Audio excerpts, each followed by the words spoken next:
Gilgamesh was the son of Nisaba, goddess of cows, the great queen and priestess of Shamash, god of the sun, and his father was Lilu, a famous priest of Kalub. Gilgamesh was the ruler of a Sumerian city called Uruk. This city would have been consolidated as one of the most powerful cities of the time. It is believed that Gilgamesh was the fifth king of the city.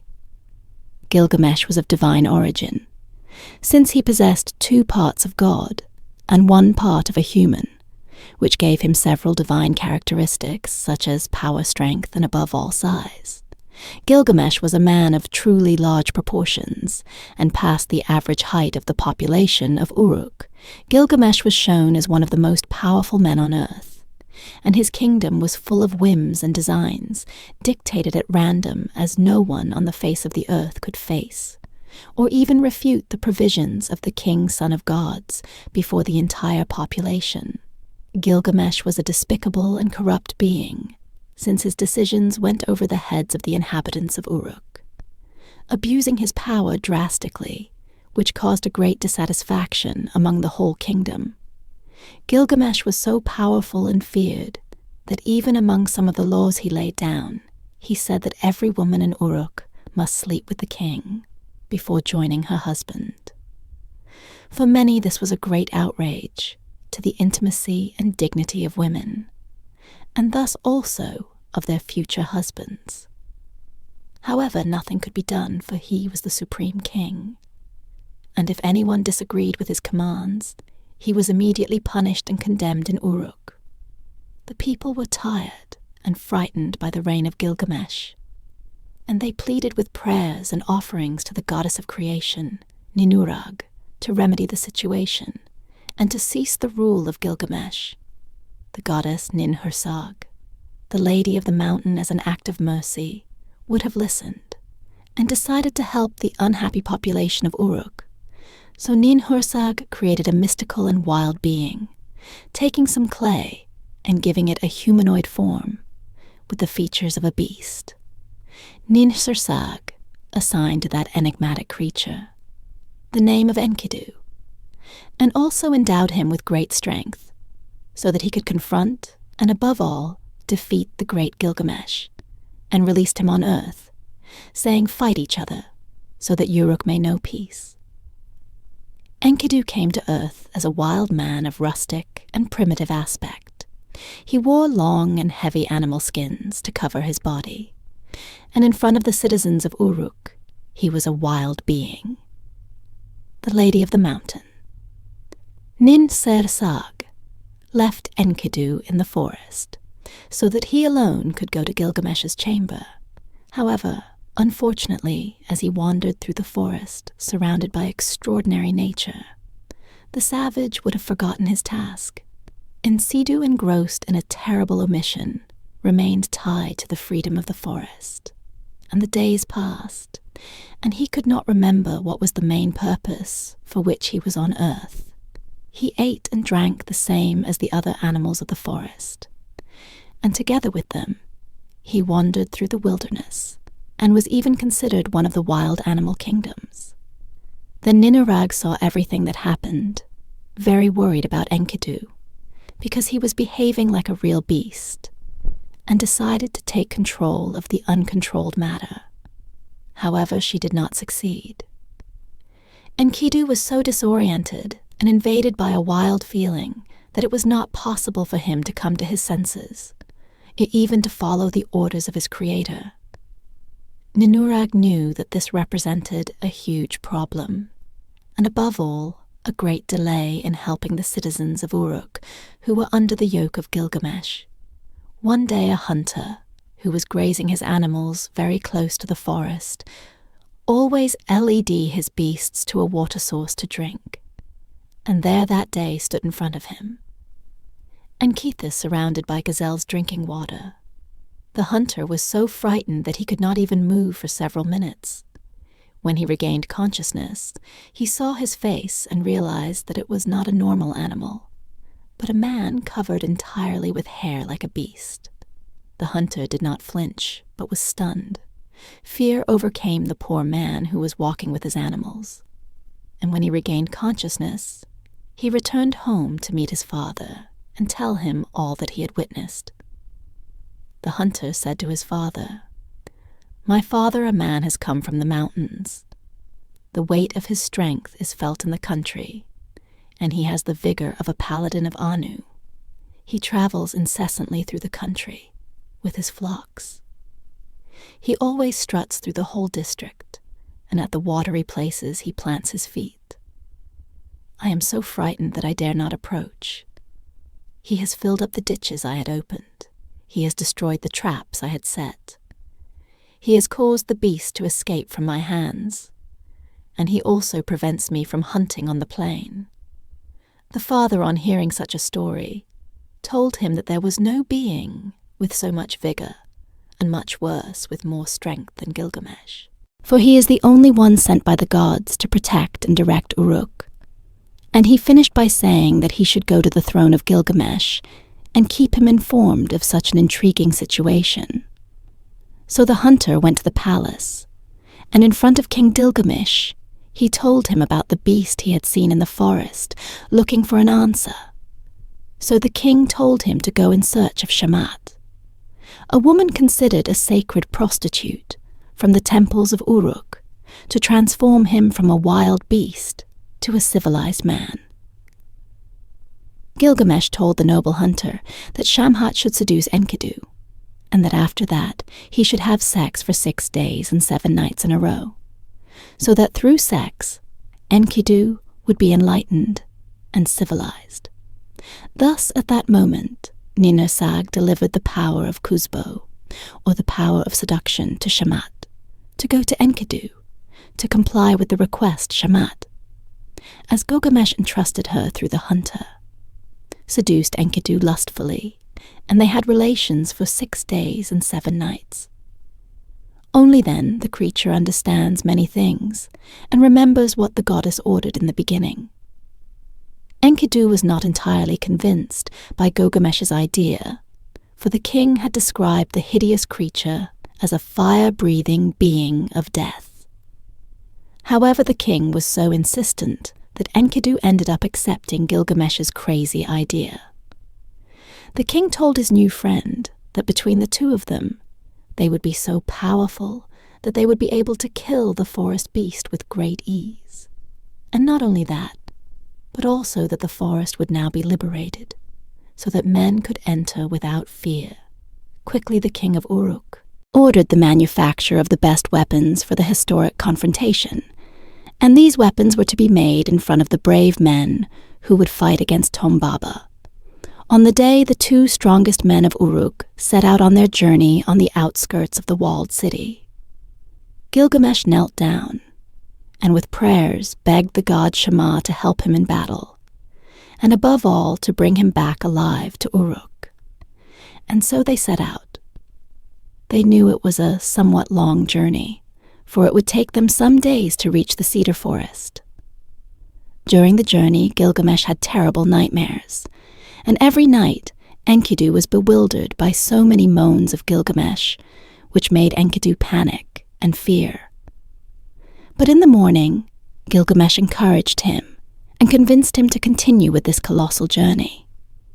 They continued for long days, until in the distance, they saw the huge cedars that warned that their destination was in sight. Thus, when Enkidu arrived, he showed a face of terror, for he feared the giant guardian that dwelt in the forest. On the other hand, Gilgamesh was quite convinced of victory, for, with his great and powerful friends, they were indestructible. Again, the king encourages Enkidu to continue. Then Enkidu shows courage and anger and follows Gilgamesh into the forest in search of the dreaded Humbaba. It did not take long, and in surprise they were already in front of the terrible monster. Then a feeling of fear filled the being of Gilgamesh, who at first did not have a single drop of fear. Enkidu looks at Gilgamesh's disheveled face and returns the favor. This time it is he who encourages him, and hitting him with a shout reminds him of the mission they had in seconds. Gilgamesh was again in combat position, and both launched into battle against the feared giant. The battle was bloody. The beast had a huge force that for a few moments seemed to win the battle. But the god Shamash, witnessing the battle, decided to help Gilgamesh. So he sent 13 powerful winds with a single finger. Gilgamesh and Enkidu took advantage of the divine help of the god, and with the great cunning and agility of men, managed to knock down Humbaba, and being already on the ground, the giant begs for his life. However, Enkidu was determined to kill him, the monster Humbaba, with his last breath. Before dying, curses the men, and is killed by Gilgamesh Enkidu. And Gilgamesh celebrated the victory amid tears and laughter, for by defeating the giant Humbaba, they left the cedar forest free of evil. Now they were convinced that the power they possessed was of divine origin, and their strength was so enormous that no being on earth could defeat them. As always, the gods kept the humans under constant observation, and in this case, they witnessed the battle of the men of Uruk against the giant guardian Humbaba. Thus Ishtar fixed her gaze directly on Gilgamesh. Ishtar was so fascinated with the figure and strength of Gilgamesh that she immediately thought of proposing something to him that no other would refuse. Ishtar approaches the king of Uruk and proposes to be his lover. Ishtar, being a goddess of love and fertility, was well known for having multiple lovers, and the love of this beautiful young goddess was considered very dangerous for Gilgamesh. The proposal was a mere mockery, because he for no reason would accept such a proposal. So, with strong words, he tells the goddess that he does not accept to be her lover, and that he did not want any relationship with her. The goddess Ishtar felt very offended to be rejected by a mortal, then curses Gilgamesh and withdraws to her father, Anu's chambers, god of heavens. Gilgamesh ignored the words said by the goddess and continued on his way. However, for the goddess, the rejection caused her great pain, so much so that when she reached her father's palace, she complained disconsolately and begged Anu to punish Gilgamesh for the great fault he committed. Ishtar tells her father to create a celestial bull, or bull of the heavens, so that Gilgamesh feels what true fear is, and thus can take revenge on the hero. He also tells him that if he does not do what the goddess asked, he will shatter the gates of the underworld, and that on earth the number of the dead will be greater than the number of the living. Anu was surprised by what his daughter said, and was very doubtful about that plan. But before the threat of the goddess decides to do it, then Anu tells his daughter that he will do it, but that she should understand that if he agreed, the earth would experience 7 years of scarcity and drought, and he ends up asking the goddess if she had already gathered enough supplies for the people and the beasts during all that time of scarcity and famine. Ishtar answers him by saying, "I have stored up grain for the people, and there will be provision of fodder for the beasts, in case the land is barren for 7 years. So Anu sends to earth a terrible beast. At first, this beast killed hundreds of men only with his breath, and gradually instilled fear in the city of Uruk. The bull of heaven was so feared in the city that many begged the king to defeat the beast and save Uruk from destruction and famine. Enkidu listens to the pleas of the men of the town. Every day they describe the beast as a real evil demon. Then Enkidu decides to confront the animal together with Gilgamesh upon encountering the beast. Enkidu throws himself upon it and grabs it by the huge sharp horns as if trying to subdue it. On the other hand, Gilgamesh with all his strength battled the animal from below with great swords. Soon the bull was foaming at the mouth and fell with a great roar to the ground. Enkidu, seeing that fall, the great celestial bull, said to Gilgamesh friend, "We have triumphed." So both tore out the heart of the terrible beast, and in gratitude they offered it to the god Shamash. All the people were grateful for the great deed of the heroes, and were praised for the great achievement that saved all of Iraq. On the other hand, Ishtar was full of anger, for her plan had failed. And not only that, but she felt insulted by killing the beast that she had commanded. Through her father, the goddess approached the wall of Uruk to see what was happening, and when Enkidu saw her, he quickly cut the parts of the bull and threw them on the goddess, and told her that if she dared to enter Uruk, he would do the same to her as he had done to the bull. That same night, Gilgamesh offers a feast in his palace. In the name of the victory achieved all the people, attended the great event that celebrated the two great heroes, that the city of Uruk had Enkidu, already in his dwelling while resting, had an intriguing dream, and above all caused him much fear, because in the dream he saw the decision of his death already in the morning. Anukita says to Gilgamesh, "Listen to the dream I had tonight. Anu and Lil-I-E and Shamash, god of the sky, were gathered in council, and Anu said to I-E, because they have slain the celestial bull and Humbaba, who lived on the cedar mountain, they must be put to death. But Enlil answered, Enkidu must die, and Gilgamesh must not die. Gilgamesh answers him with words of encouragement and goes with concern to the temple of Shamash to pray for his great friend. Ishtar was very angry and turns again to her father Anu to punish the men for killing the divine beasts. Anu and the other gods decided what would be the punishment for offending the divine power, because Enkidu and Gilgamesh had killed the bull of the heavens and the giant Humbaba, and such acts were unforgivable. Amidst the wrath of the gods, they decided to punish Enkidu with death. However, Shamash objected, but the power of Anu was much greater than that possessed by Shamash, and they decided to put Enkidu to death. Enkidu was very intrigued by the dream he had had. However, he continued with his normal life in the palace of Uruk, with his good friend Gilgamesh. Unfortunately, as the days passed, Enkidu became sicker and sicker.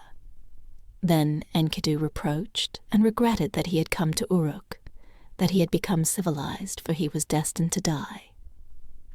For a long time, Gilgamesh went without fail to the temple of Shamash to plead for Enkidu's health, without success for every moment that passed. Enkidu worsened drastically until one day his breath ran out. He had died.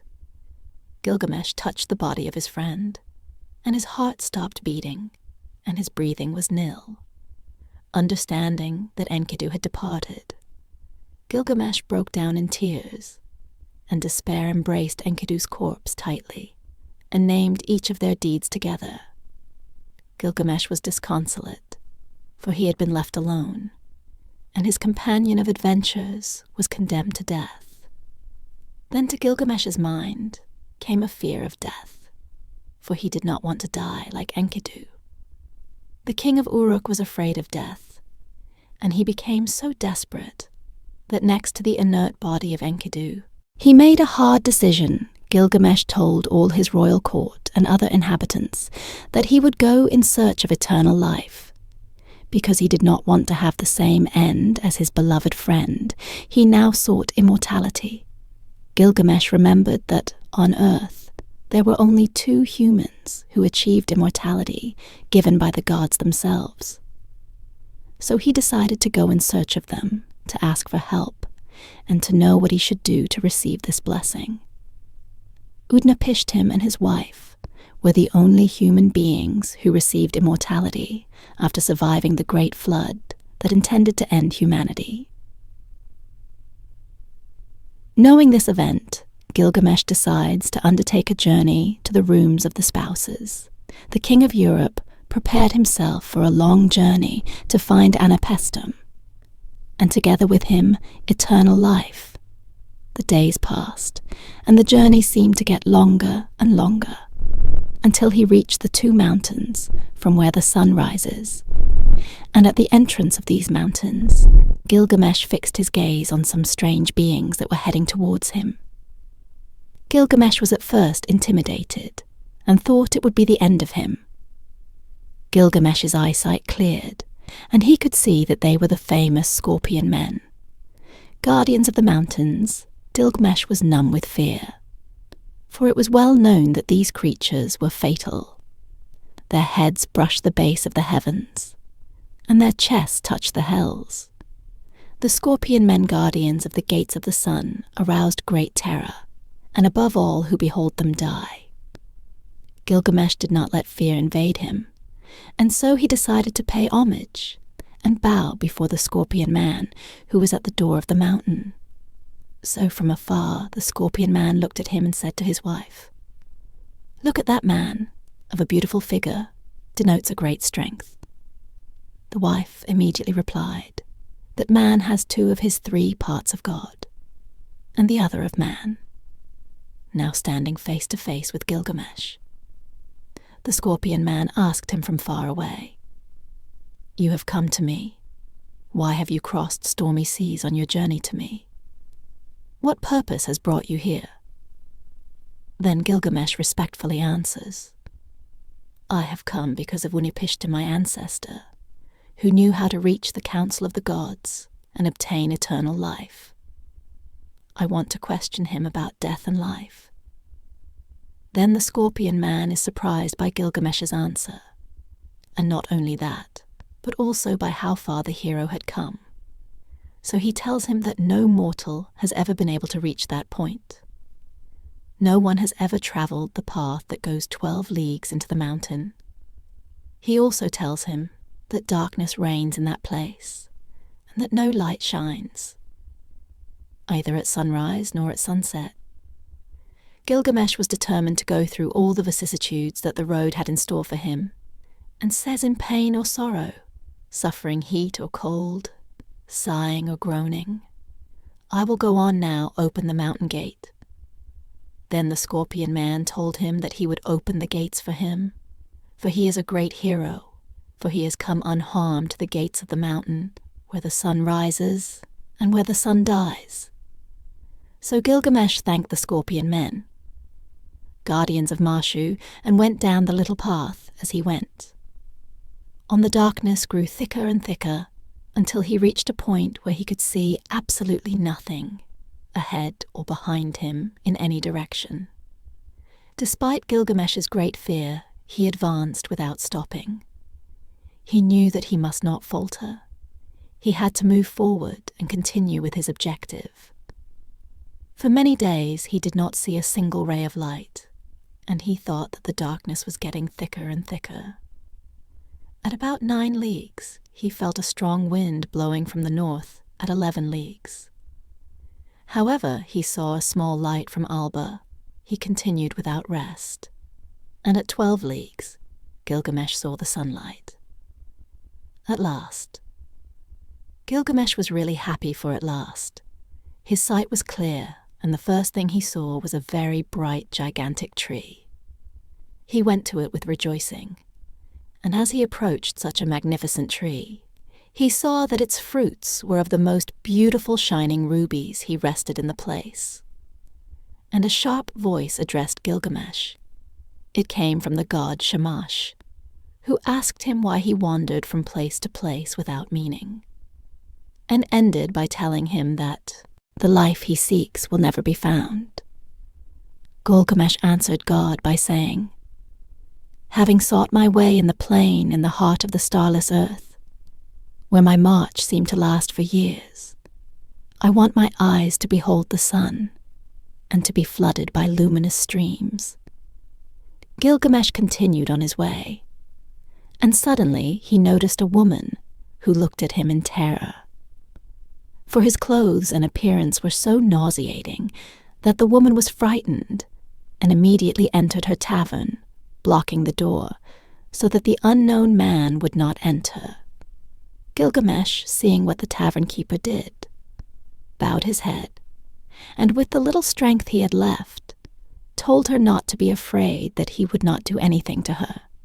So the woman comes out and tells Gilgamesh what is the reason for such exhaustion and little strength that he denoted, and above all, what was the purpose of wandering in the bush alone. Gilgamesh sadly tells everything he lived in Uruk with Enkidu, and also tells him that he is in search of Anupishtim, because he will help him to achieve immortality. Siduri the tavern keeper tells him not to wander through life without purpose, since the gods at creation had created man and decreed that they were destined to die.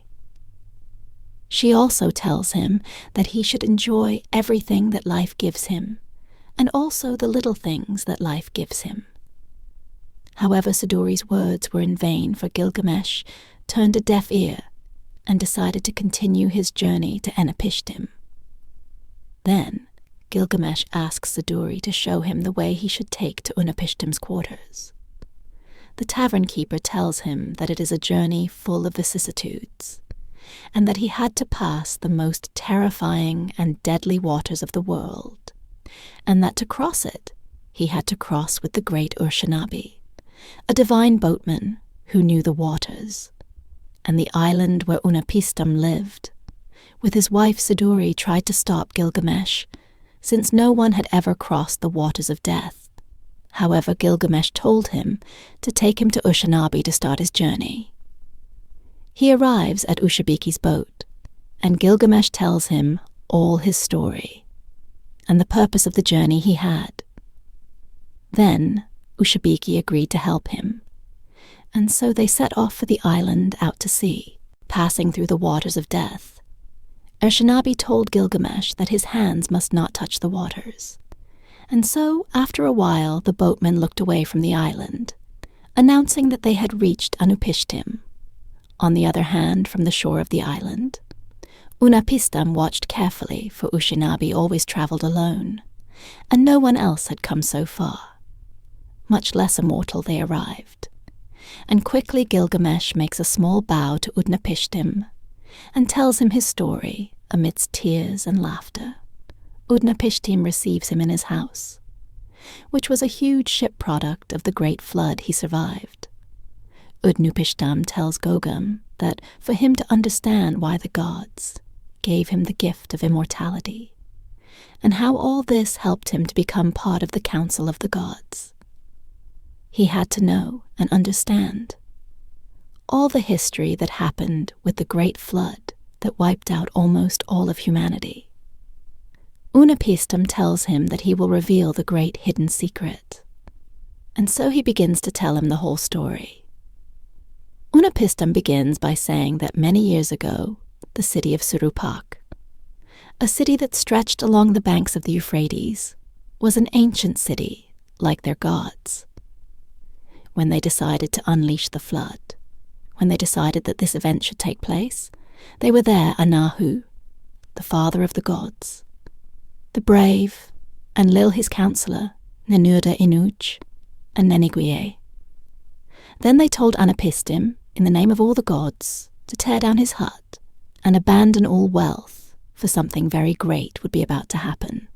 So also Yer told him to build a great ship with great dimensions of equal height and length, and that it should also have a strong roof. The god also charged an epistle that within it should fit all living beasts, and so also as many seeds as he could, for there would be a new beginning of mankind. The god told Unpistam that Enlil was the protagonist and author of the great flood that was to be unleashed, and that there was no divine power to stop it. Then Unpistam had understood the magnitude of what was coming, and full of fear, he said to, "Yea, it will be an honor for me to execute what you have commanded. But what shall I say to the city, to the people, to the elders, then?" Iea answered him, saying, "Thou shalt tell them, this I have learned, that Enlil is my enemy, and so I cannot live in our city, nor set foot in the territory of Enlil. Therefore I will go to the deep waters to live with my lord." So Unapistam quickly began the building, he gave notice to all his family, and before long they had a great part of the huge vessel advanced. And so on the 5th day he erected the frame, the bottom of which was an acre, and each of its sides was 10 dozen cubits high, and 10 dozen cubits each side of the deck. And so at the end of the 7th day the ship was finished, and he began to gather day after day the beasts that he would put on the ship, much wine plants, seeds, meat, and other provisions. As the god I had told him, with everything ready, on Pistum the only thing he was waiting for was the sign of the gods, when they would unleash the great flood. So the god Shamash came to Enapishtim and told him the time when the great storm would arrive, and told him that as soon as the night god appeared and the first drops of rain fell, he should get into the boat and close all the doors very well. Unpistum waited for the exact moment, and as soon as he saw a great black cloud approaching, he knew it was time to go up. And so he tells Puzamure the boatman to take command and close all the doors very tightly. For 6 days and 6 nights the flood wind blew, and the southern storm swept over the land. On the 7th day the storm began to subside. Little by little the sea calmed, the storm abated, and the flood ceased. Then Unpistaman peered through a small hatch to see if the great storm had indeed subsided as he peered through the hole. What his eyes saw was a faint light penetrating the hatch, and further on he saw water everywhere, and mankind was now mud. Unipistam saw that in each of the 14 regions a mountain emerged, and the great ship he built stopped on Mount Nissa without letting it move. Then Unnapishtim released a dove which quickly took flight, but immediately returned, for it could not find a place to alight. Then he sent out a swallow, and like the dove, it instantly returned. Later, on the other hand, he sent a raven, and this was different, for it did not return, but flew on until it disappeared. Unipistum waited, but the raven did not return, so he decided it was time for everyone to leave. He took out absolutely everything, and when he finished, he offered a sacrifice on the top of the mountain next to 7 bonfires. On the other hand, Enlil had complained to the other gods for helping Unpistum, since every living being had to die. However, the gods made Enlil see reason, and Enlil, because of Unpistum's perseverance, went to look for him to compensate him. So Enlil enters on a Pism ship and calls his wife, and there he makes them kneel and says to them, "Until now, on a Pism, you have only been human. But from this moment, you and your wife, you will be like gods."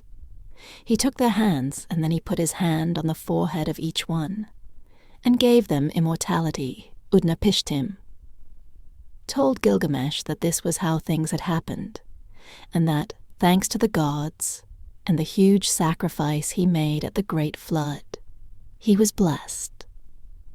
Then Gilgamesh told him that he wanted the same, but to help him achieve immortality by entering into an assembly with the gods. Adnapishtim told him that he must first pass an ordeal for him to agree to help him. Gilgamesh tells him that he will do his best to obtain eternal life. Then Ampuistum tells him that he must stay awake for 6 days and 7 nights, and that if he succeeds in doing so, he will gather the gods so that he will obtain immortality. Gilgamesh accepts, however, as soon as he settles down to rest. A deep sleep envelops him, and he faints instantly. Udnapishtim says to his wife, "Look at the strong man who desires immortality. Sleep like a furious wind has enveloped him." So the wife tells him to wake the poor boy, and that she will prepare food for his return. Unipishtim approaches Gilgamesh and wakes him by shaking him. Then the king of Uruk, in his sleep, wakes up very frightened, for he had failed in the ordeal. Unipishtim told him that he could not help him, and with an angry voice told him to return with Urshanabi on the way to Uruk, so that he would return safe and sound. Gilgamesh was very sorry for what had happened, and begged Anubis to disconsolately to help him. However, he was unwilling to help him, as he believed he was not worthy. On the other hand, Unapustam's wife tells him to help the wretched Gilgamesh, for he had traveled so far, had been victorious in all his journey, and it would be right to help him. Then Anupishtam calls Gilgamesh, who was already steps away from boarding the boat, and tells him that he will help him just because he is a brave man, but stresses to him that what he will reveal to him will not give him immortality, but he will receive more life and youth. Gilgamesh gratefully and flatteringly thanks him infinitely for that act of the immortal. But Nupishtim and his wife tell him that at the bottom of the sea there is a plant that will endow him with life above life, and will make him rejuvenate once he eats it, leaving his old skin behind and exchanging it for a new and young one. Gilgamesh stripped off his clothes and dived, just as the husband and wife sat tying a large rock on his leg. When he reached the bottom, he saw a plant, very similar to that of a thorn. Lily he took it and came out of the water, very happy and grateful. At last Gilgamesh had gotten one step closer to immortality, and was grateful at that moment. He went to the boat and told their Shanabi to take him to Uruk, and being there, they would eat of the plant, and give the magical plant to all the people. They set out again, on the journey to Uruk. And on the way, Gilgamesh saw a beautiful spring of crystal clear water, and told Urshanabi to go there to rest and bathe. They do so, and Gilgamesh undresses and enters the fountain, leaving his clothes and the magical plant at the edge of the fountain. However, Gilgamesh did not count on the fact that the plant emanated too strong a smell that attracted the attention of a stealthy snake, which discreetly approached the plant. Gilgamesh did not notice the lurking beast, and when he turned to look at the magical plant, for which he had fought so hard, the snake had already devoured the entire plant, without leaving a single leaf. Gilgamesh cried over death, because he did not believe what was happening. The plant for which he went through the worst vicissitudes now no longer existed. The snake had swallowed it, and in front of Gilgamesh's eyes the snake left its old skin behind and continued on its way. With a beautiful new and young skin, Gilgamesh entered again, in uncontrollable weeping, pitifully. Nothing could be done. His journey had been unsuccessful, for in the end, he did not get what he had dreamed of. One day, bitterly Gilgamesh returned to Uruk, and already in the city. In the distance he saw the great walls he had built, and told Dusanabi, who accompanied him, to admire the great work he had done in his city. And so he returned empty-handed, but with many new experiences and learnings that would make him wiser.